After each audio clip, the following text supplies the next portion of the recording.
चिपळूणच्या खेड विभाग मारुती मंदिर परिसरामध्ये भटक्या श्वानांचा वावर हा प्रचंड वाढलाय।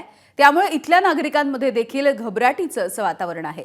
शाळा सुटल्याच्या नंतर घरी जाणाऱ्या लहान विद्यार्थ्यांचा हे भटके कुत्रे पाठलाग करतायत आणि ही सगळी घटना सीसीटीव्ही मध्ये देखील कैद झाली आहे। सुदैवाने कुणालाही या कुत्र्यांनी चावा घेतला नाही, मात्र हे सगळे कुत्र्यांची ही टोळी चिमुकल्यांच्या मागे धावताना दिसते। त्यामुळे या चिमुकल्यांच्या सुरक्षेचा प्रश्न देखील ऐरणीवर आलेला आहे।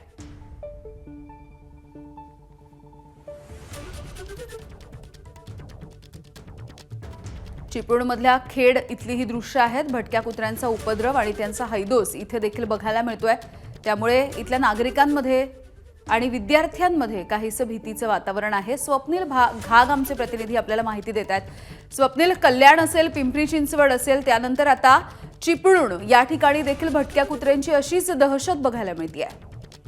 खरं आहे, कारण भटक्या कुत्र्याचा जो प्रश्न आहे हा शहरातल्या नाक्यानाक्यांवरती निर्माण झालेला आहे। वाहन जात असताना देखील वाहनांचा पाठलाग करताना कुत्रे या अनेक ठिकाणी दिसत असतात आणि जे लहान विद्यार्थी आहेत, विशेष करून त्यांचा जो सुरक्षेचा प्रश्न आहे तो निर्माण झालेला आहे। शहरातील विविध ठिकाणी अशाच पद्धतीने भटकी कुत्री आहेत ती मुलांचा पाठलाग करतानाचे जे प्रसंग आहेत ते वारंवार समोर येत आहेत।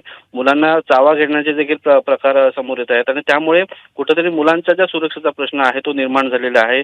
अनेक ठिकाणी अगदी 10 ते 12 कुत्रे हे जमावाने एकत्र असतात आणि अशा ठिकाणाहून मुलांना एकत्र जेव्हा जाता वेळेला मुलांचा विशेष करून सुरक्षेचा प्रश्न निर्माण होतो आणि त्यामुळे या भटक्या कुत्र्यांचा बंदोबस्त करण्याची गरज निर्माण झालेली आहे आणि या अनुषंगाने अनेक पालक जे आहेत ते वारंवार प्रशासनाकडे या कुत्र्यांचा बंदोबस्त करण्याच्या संदर्भातली मागणी करतायत।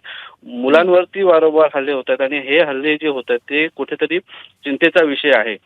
अगदी स्वप्नील, धन्यवाद माहितीसाठी। एबीपी माझा, उघडा डोळे बघा नीट।